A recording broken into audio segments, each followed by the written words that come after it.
نحمده ونصلي على رسوله الكريم اما بعد فاعوذ بالله من الشيطان الرجيم بسم الله الرحمن الرحيم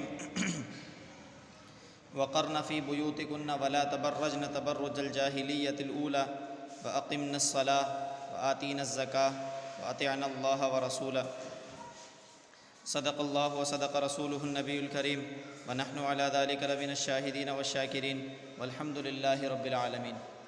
میرے بھائیو، دوستو، بزرگوں، میں نے آپ کے سامنے قرآن کریم کی ایک آیت مبارکہ تلاوت کی ہے۔ دعا ہے کہ اللہ رب العزت صحیح بیان کرنے کی توفیق عطا فرمائے اور مجھے اور آپ کو اس پر عمل کرنے کی توفیق عطا فرما دے۔ آج 8 مارچ وومن ڈے کے حوالے سے مشہور ہے کہ عالمی دنیا کے اندر وومن ڈے منایا جا رہا ہے، یعنی عورتوں کا، خواتین کا دن۔ تو یہ ہوائی نعروں کی ایک سازش ہے کہ جو مسلمانوں کو برباد کرنے کے لیے ہمیشہ سے چلی آ رہی ہے۔ مسلمانوں کے جو اصول اور ضابطے ہیں ان کی دھجیاں اڑانے کا ایک طریقہ ہے۔ جیسا کہ پہلے ادھر بیان کیا گیا، ہیومن رائٹس کے حوالے سے لوگوں میں بڑی گہما گہمی پائی جاتی نا، کہ ہیومن رائٹس، لوگوں کے حقوق، آزادی اظہار رائے لوگوں کو دی جائے۔ تو بات یہ ہے کہ آزادی اظہار رائے ہو یا خواتین کے حقوق ہو، معلوم کس سے کرنے چاہیے؟ کون یہ بات بتائے گا کہ خواتین کے کیا حقوق ہیں اور آزادی اظہار رائے کس طریقے سے حاصل ہونی چاہیے؟ یہ کیا ہمیں وہ لوگ بتائیں گے جن کا اپنا معاشرہ اچھی طریقے سے زندگی گزارنے سے قاصر ہے؟ کیا ہم ان لوگوں کی پیروی کریں گے جن کے اپنے خاندانی نظام تباہ ہیں؟ کیا ہم ان لوگوں کی پیروی کریں گے جو ایک دوسرے کو ابا اور بھائی کہنے سے قاصر ہیں؟ کیا ہم ان لوگوں کی پیروی کریں جن کے خاندانی نظام ہیں ہی نہیں؟ تو در حقیقت ہمیں جو بات، جس کی طرف جانا چاہیے، جس چیز کو پکڑنا چاہیے، وہ ہے اللہ رب العزت کیا فرماتے ہیں۔ اللہ رب العزت آزادی اظہار رائے کے بارے میں ہمیں کیا کہتے ہیں؟ خواتین کے حقوق کے بارے میں اللہ رب العزت نے ہمیں کیا بتایا؟ اسلام نے ہمیشہ خواتین کا تحفظ کیا۔ آپ دیکھیں کہ نبی علیہ الصلوۃ والسلام سے پہلے قبائل عرب کا کیا حال تھا؟ اذا بشر احدهم بالانثى ظل وجهه مسودا وهو كظيم، کہ جب ان میں سے کسی ایک کو بیٹی پیدا ہونے کی خوشخبری سنائی جاتی تو چہرہ سیاہ ہو جاتا، غصے میں آ جاتا۔ یتوارى من القوم من سوء ما بشر به، چھپاتا پھرتا اپنے آپ کو اس بات سے کہ مجھے ایسی خبر دی گئی ہے کہ میں لوگوں کے سامنے کیسے چلا جاؤں۔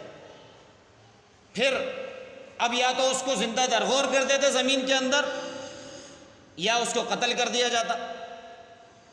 لیکن اسلام نے ہمیشہ سے خواتین کے حقوق کا تحفظ کیا۔ اسلام نے عورت کو اسلامی معاشرے کے اندر ملکہ کا تصور دیا کہ جس طریقے سے ایک معاشرے کے اندر بادشاہ ہے، حکمران ہے، حاکم ہے، اس کی اہلیہ جو ہے وہ ملکہ ہے اس وقت کی۔ اسی طریقے سے اسلام نے ہر گھر کے اندر ہر خواتین کو یہ مرتبہ، یہ منصب، یہ مقام دیا ہے کہ وہ گھر کی ملکہ ہے، کہ وقرن فی بیوتکن، کہ گھروں کے اندر جم کر رہو، ولا تبرجن تبرج الجاہلیۃ الاولی، یہ جیسے پہلی جہالتوں میں عورتیں نکلا کرتی تھی، اس جہالت کو چھوڑ دو۔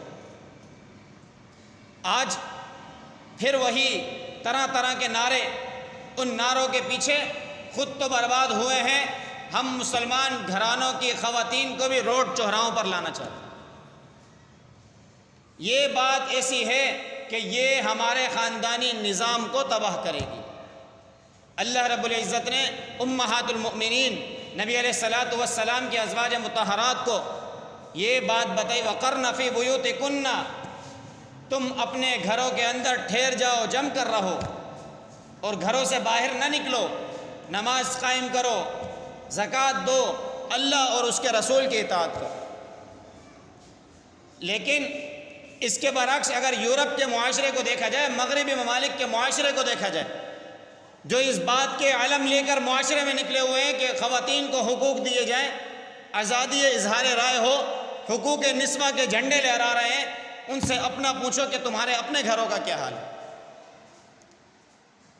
ایک ہمارا ابھی سیمینار ہوا تھا دین و دنیا کے حوالے سے، ڈاکٹر شاہد رفیق، وہ امریکہ کے اندر ڈاکٹر ہیں، انہوں نے یہ بات بتائی کہ جب چیک اپ کرانے کے لیے عورتیں ہمارے پاس آتی ہیں تو ان سے جب معلوم کیا جائے گھریلو حالات تو رو پڑتی ہیں وہ، کہ شوہر کمانے نہیں جاتا، کمانے بھی ہم جاتے ہیں، بچوں کی پرورش بھی ہم کرتے ہیں، شوہر کے لیے جو وہ معاملات چلا رہا ہے، شراب پی رہا ہے یا زنا کاریاں کر رہا ہے، اس کے پیسے بھی ہم فراہم کر رہے ہیں، اور گھریلو معاملات بھی ہم عورتیں ہی دیکھ رہے ہیں۔ تو آج آپ مجھے بتائیں کہ ایسے لوگ جن کے اپنے معاشرے تباہ ہیں، وہ کیا ہمیں حقوق نسواں کے تحفظ کی باتیں بتائیں گے؟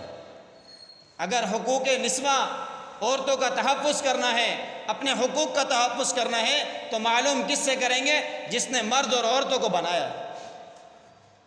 اللہ نے اگر ایک ہی کام لینا ہوتا تو اللہ رب العزت نے دو الگ الگ صنفیں کیوں بنائے؟ مرد کو الگ بنایا، عورت کو الگ بنایا، کیوں بنایا؟ اللہ نے پھر مرد کو طاقت دی، عورت کو اس کے مقابلے میں کمزور بنایا، اس لیے کہ دنیا کے اندر دو نظام ہیں، ایک گھریلو نظام، ایک معاشی نظام۔ گھریلو نظام چلانے کے لیے ضروری ہے کہ عورت کے ہاتھ میں دیا جائے، کہ وہ اپنے گھر کے انتظام کو دیکھے۔ جس طریقے سے عورت گھر کے معاملات دیکھ سکتی ہے، مرد نہیں دیکھ سکتا، اسی طریقے سے باہر کے انتظام یہ مردوں کے ذمہ لگائے کہ جس طرح مرد ان کا تحفظ کر سکتے ہیں، اس میدان میں اتر سکتے ہیں، لوگوں کو منہ دے سکتے ہیں، لوگوں کے سامنے کھڑے ہو سکتے ہیں، وہ عورت نہیں کر سکتی۔ آج عورت کے حقوق کے دعوے دار انہوں نے یہ بات تو کہی کہ عورت کے حقوق کا تحفظ کیا جائے، لیکن مجھے بتائیں ان ہوٹلوں کے اندر جا کے دیکھیں یورپ کے، کوئی ویٹر آپ کو مرد نظر نہیں آئے گا، کال اٹینڈ کرنے والے مرد نظر نہیں آئیں گے، اور اسی طریقے سے ہوٹلوں کے اندر، کمروں کے اندر صفائیاں کرنے والے آپ کو مرد نہیں ملیں گے۔ جنہوں نے یہ نعرہ لگایا کہ عورت کو تحفظ دو، عورت کے حقوق کا تحفظ کرو، تو مجھے بتائیں کہ ان کی اپنی عورتیں روڈوں پر، چوراہوں پر اس طریقے سے برباد اور ذلیل ہو رہی ہیں، تو ہمارا معاشرہ تو اس سے کئی درجہ بہتر۔ اور شکر الحمدللہ کہ ہم اللہ اور اس کے رسول کے بتائے ہوئے طریقوں پر مستحکم ہیں۔ آج یہ مغربی معاشرہ ہمارے ساتھ بھی یہی کرنا چاہتا ہے کہ وہ ہمارے معاشرے، عورتوں کو نکال کر معاشرے میں ایک زینت کی چیز بنا دے۔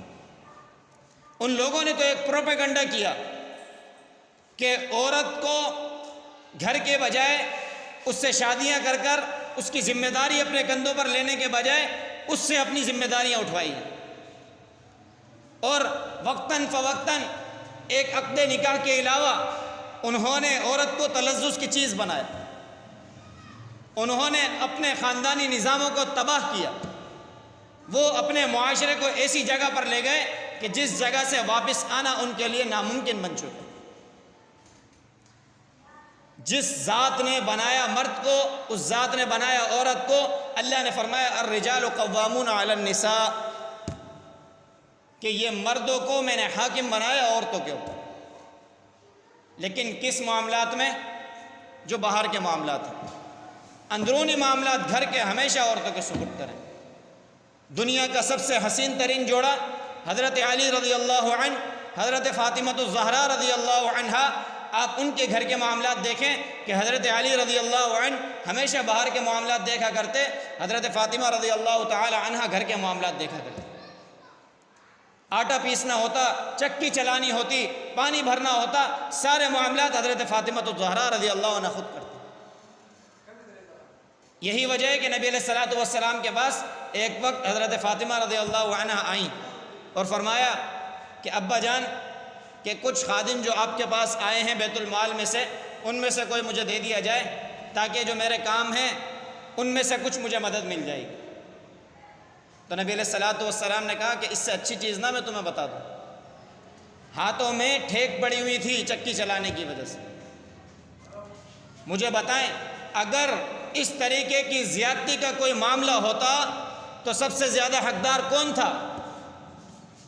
سب سے زیادہ حقدار حضرت فاطمہ الزہرا رضی اللہ عنہا تھی، لیکن نبی علیہ الصلوۃ والسلام نے ان کو تسبیحات فاطمی کا درس دیا کہ آپ یہ تسبیح سبحان اللہ، الحمدللہ، اللہ اکبر، ان کا اہتمام فرمائیں، جس کو آج ہم پڑھتے ہیں تسبیحات فاطمی کے نام سے۔ حقوق نسواں کا تحفظ اسلام نے کیا، اسلام نے پردے کا حکم دیا، اسلام نے عورتوں کو گھر میں رہنے کا حکم دیا۔ ایک موقع پر یہی سازشی لوگ حضرت عائشہ صدیقہ رضی اللہ عنہا پر تہمت لگائی، کس وجہ سے؟ کہ وہ اپنے ہودج کے اندر ان کو نظر نہیں آئی، وزن ہلکا ہونے کی وجہ سے محسوس نہ ہوا اور قافلہ آگے روانہ ہو گیا۔ اور جو آج حقوق نسواں کا تحفظ کرنے والے لوگ ہیں، اسی طرح کے لوگوں نے اس وقت سازش رچی اور طیبہ طاہرہ حضرت عائشہ صدیقہ رضی اللہ عنہا پر تہمت لگے۔ اللہ رب العزت نے پورا رکوع نازل فرما کر ان کے تہمت سے بری کی۔ تو ہمیشہ یاد رکھیں کہ جو حقوق اللہ نے دیے ہیں اس سے زیادہ کوئی حق ہو نہیں سکتا، کیونکہ اللہ نے جس ذات کو بنایا، جس چیز کو بنایا، اللہ جانتے ہیں اس کو کیسے چلانا ہے، اس کے لیے کیا مضر ہے اور کیا اس کے لیے اچھا ہے۔ آج ہم چھوٹی سی چیز بھی لاتے ہیں تو فہرست اس کے ساتھ ایک ڈائری کتابچہ نکلتا ہے، اس کو پڑھنے کے بعد اس چیز کو ہم چلاتے ہیں، تو یہ اللہ کی بنائی ہوئی نعمتیں، اللہ کی بنائی ہوئی چیزیں، اللہ کی بنائی ہوئی مخلوق مرد اور عورت ہیں، ان کو اللہ نے بتایا کہ ان کو کس طریقے سے معاشرے میں چلنا ہے، کس کے سپرد کیا کام ہے، کس کے سپرد کیا کام نہیں ہے۔ اگر ہم ان کاموں کو الٹ دیں گے، مردوں کو عورتوں کے کپڑے پہنا دیں، عورتوں کو مردوں کے کپڑے پہنانے سے ہم حقیقت کو تبدیل نہیں کر سکتے۔ حقیقت ہمیشہ وہی رہے گی جس ذات نے جس چیز کے لیے، جس مقصد کے لیے بنایا۔ تو اللہ رب العزت نے جو حکم عورتوں کو دیا وہ یہی ہے کہ اپنے گھروں میں پردے کے ساتھ ٹھہرے رہیں، وَأَقِمْنَ الصَّلَاةَ، گھروں کے اندر نماز کا نظام قائم کریں، تاکہ جب آپ گھروں میں نماز قائم کریں گے تو آپ کی اولاد کی تربیت ہوگی، بچوں میں یہ صفت منتقل ہو جائے گی۔ تربیت بچوں کی اسی وقت ہوتی ہے جب ان کی 2 یا 3 سال عمر ہو، جب وہ والدین کو، اب والد تو مسجد لے جانے سے نہیں رہا کہ 2 یا 3 سال کے بچے کو مسجد لے جائے، لیکن گھر کے اندر جب خواتین نماز اور اللہ کا نظام قائم کریں، قرآن کی تلاوت کریں، تو یہ بات بچوں میں منتقل ہو۔ یہی ہے وَأَقِمْنَ الصَّلَاةَ وَآتِينَ الزَّكَاةَ، زکوٰۃ کا نظام قائم کرو، وَأَطِعْنَ اللَّهَ وَرَسُولَهُ، اللہ اور اس کے رسول کی اطاعت کرو، اپنے دل کی اور منشا کی پیروی نہ کرو، بلکہ جو بات اللہ چاہتے ہیں، اللہ کا نبی چاہتا ہے، اس بات کے پیچھے لگ جاؤ، اسی بات کے اندر کامیابی ہے۔ کامیابی ان ہواوی نعروں میں نہیں ہے جو آج لگائے جا رہے ہیں۔ دعا ہے کہ اللہ رب العزت ہمیں اس طریقے کی سازشوں سے محفوظ فرمائے اور ہمارے معاشرے کو بھی محفوظ فرمائے، ہمارے خاندانی نظام کو بھی محفوظ فرمائے، اور امت مسلمہ کو اس دنیا میں اور رہتی دنیا تک سر بلند رکھے۔ دعا اللہ رب العزت خود مجھے بھی ان باتوں پر عمل کرنے کی توفیق عطا فرمائے، آپ تمام میں سے ہر ایک کو عمل کرنے کی توفیق عطا فرما دے۔ وآخر دعوانا الحمدللہ رب العالمین والعاقبۃ للمتقین والصلاۃ والسلام علی سید الانبیاء والمرسلین۔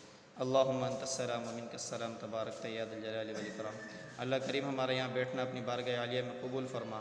اللہ کریم قرآن اور احادیث کا سننا اپنی بارگاہ عالیہ میں قبول فرما۔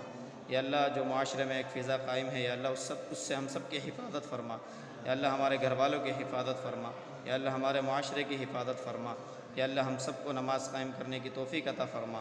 یا اللہ مساجد مدارس سے ہم سب کا تعلق نصیب فرما۔ یا اللہ رہتی دنیا تک ہمارے نظام مصطفیٰ کی سربلندی کے لیے کام کرنے کی توفیق عطا فرما۔